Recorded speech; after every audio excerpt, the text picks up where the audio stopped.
Monsieur Bassam Tahan, vous êtes professeur de géostratégie et de géopolitique dans les grandes écoles françaises, porte-parole du Rassemblement pour la Syrie à Paris et fondateur et cofondateur de plusieurs associations militants pour la cause syrienne à Paris. Vous êtes également spécialiste des questions, bien sûr, et des questions internationales.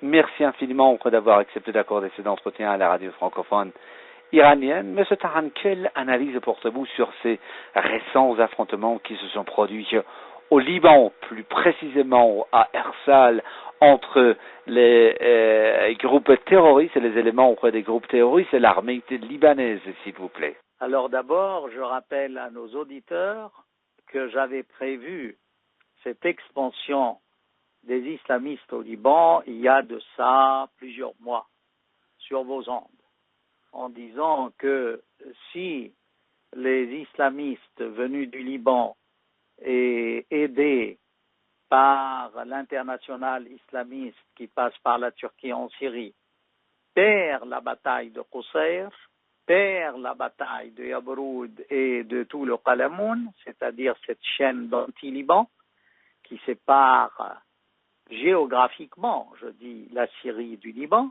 parce que dans l'idéologie, entre guillemets, ou le dogme syrien ancien, cette partie fait toujours partie de la Syrie. Hein.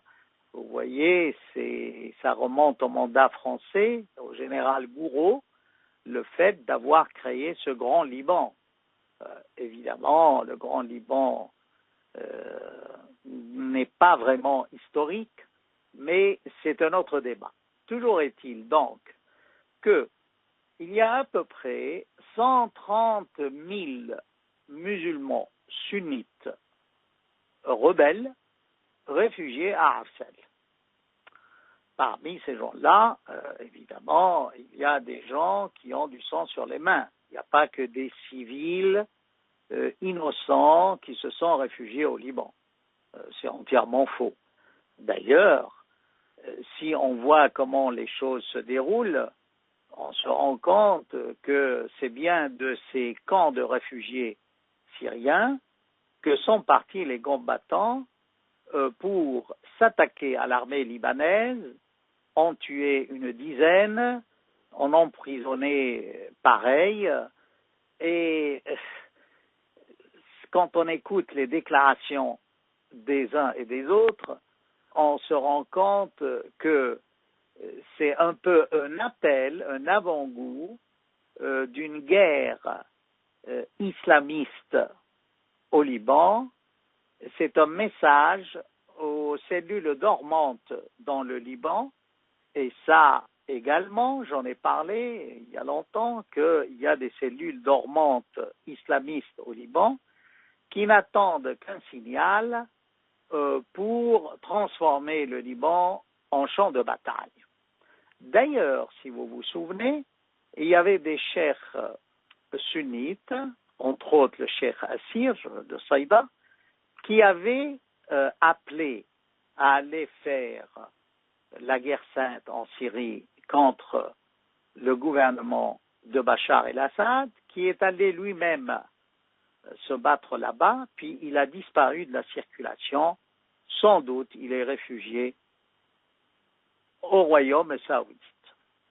Ce qui se passe aujourd'hui à Arsel est très grave, parce qu'il porte atteinte à la souveraineté d'un État, et d'un État où coexistent chrétiens, musulmans, chiites, sunnites, druzes, alaouites. Vous savez qu'il y a une vingtaine de communautés dans cette gamme rituelle et religieuse du Liban.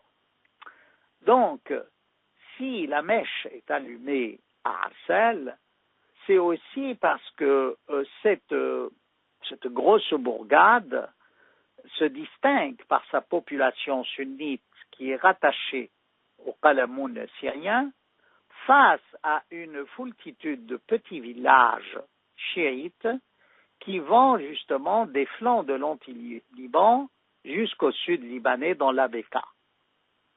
Ce plateau de Beka qui, dans le premier partage du Liban, revenait à la Syrie et que j'ai évoqué au début de cette intervention.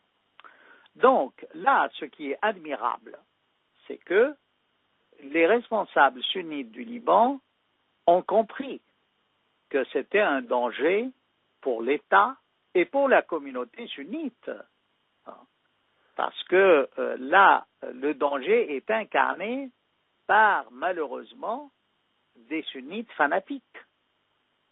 D'ailleurs, quand on se reporte à la déclaration de la coalition syrienne, ils accusent le Hezbollah, ils mettent le Hezbollah derrière ces événements, et ils disent parce que le Hezbollah a perdu la bataille en Syrie, qu'on a allumé cette guerre au Liban. Chose complètement erronée, puisque le Hezbollah n'a pas perdu la bataille de Syrie. Le Hezbollah a gagné à Qusayr, il a gagné dans le Qalamoun, il a gagné à Yabroud, il est aux abords d'Alep, il travaille de pair avec l'armée syrienne. Donc ça montre que même les laïcs dans cette coalition syrienne, si coalition laïque il y a, ou si coalition syrienne il y a, c'est-à-dire les moins islamistes, deviennent du fait islamistes et se rangent du côté de cet islam politique. Alors, quel est l'intérêt pour eux? L'intérêt, c'est une échappatoire à leurs échecs successifs en Syrie.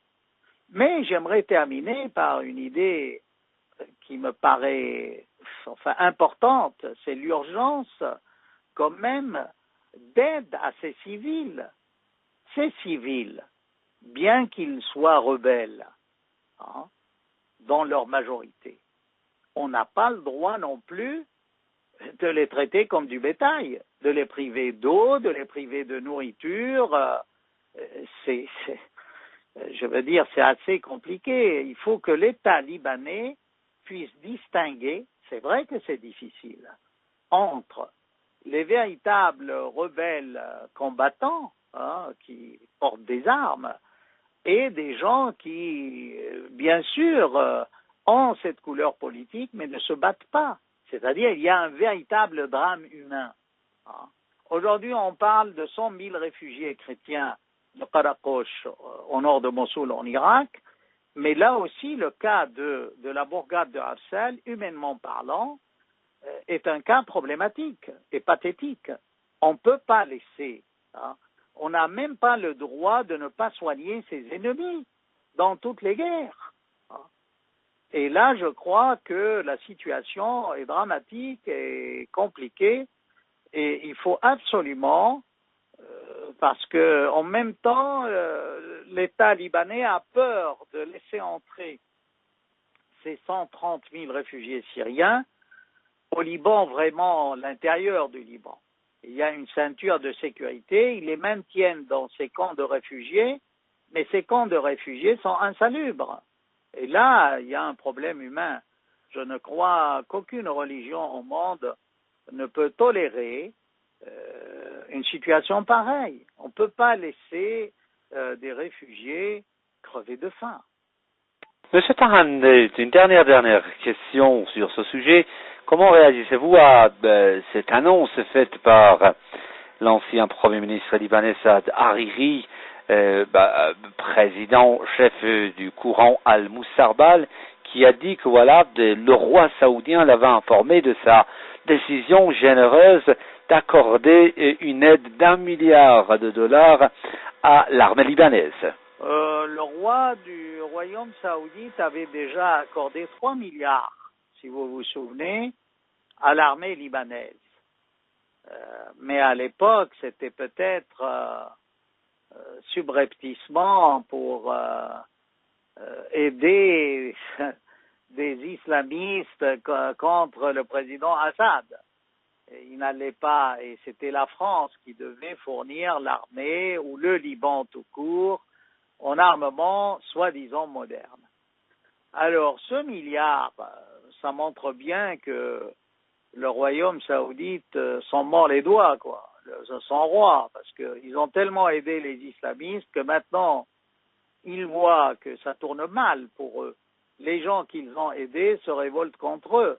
Hariri lui-même avait dépêché à Antioche un de ses députés pour armer les rebelles contre Assad et pour armer carrément les islamistes.